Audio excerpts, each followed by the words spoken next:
देख रहे माई पीडीए समाचार। बिहार विधानसभा चुनाव के मतदान के बाद अब सभी की निगाहें 14 नवंबर पर टिकी हुई हैं, जब चुनावी नतीजे सामने आएंगे।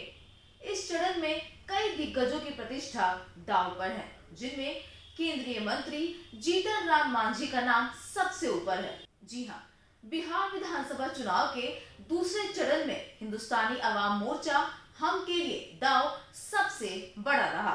पार्टी के सभी 6 सीटें इमामगंज, बाराचट्टी, टिकारी, अतरी, सिकंदरा और कुटुंबा इसी चरण में गई।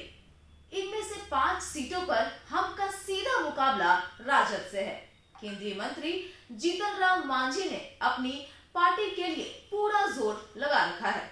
पिछले पखवाड़े से वे लगातार इन सीटों पर डटे रहे। इस बार उनके लिए सिर्फ पार्टी की साख नहीं बल्कि परिवार की प्रतिष्ठा भी दांव पर लगी हुई है।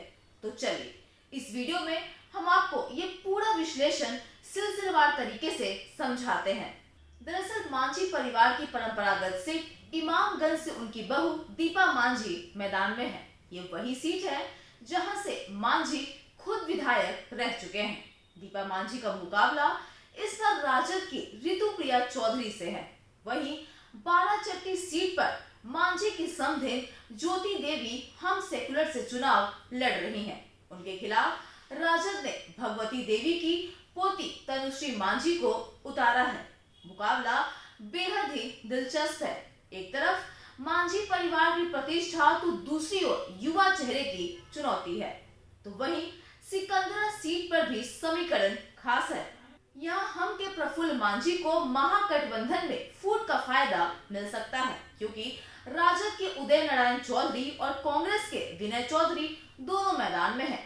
तो वहीं टिकारी में हम के प्रदेश अध्यक्ष डॉक्टर अनिल कुमार, अतरी में उनके भतीजे रोमित और कुटुंबा में ललन राम अपनी किस्मत आजमा रहे हैं। ऐसे में जीतन राम मांझी की कोशिश है कि इन सभी 6 में से ज्यादा सीटें जीतकर एनडीए में अपनी राजनीतिक ताकत बढ़ाई जाए।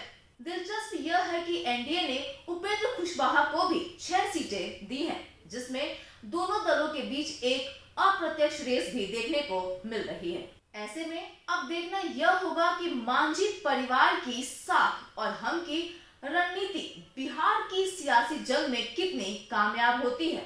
नतीजों का इंतजार 14 नवंबर को खत्म होगा।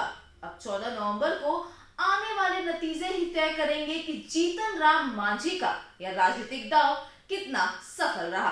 क्या हम अपनी साख बचा पाएंगे या फिर बिहार की सियासत में कोई नया समीकरण उभर कर सामने आएगा। फिलहाल तो इस पर आपकी क्या राय है, जरूर शेयर करिएगा नीचे कमेंट बॉक्स में। साथ ही बिहार की ऐसी लेटेस्ट खबरों से अपडेट रहने के लिए आप हमारे चैनल को सब्सक्राइब करें और देखते रहिए माई पीडीए समाचार।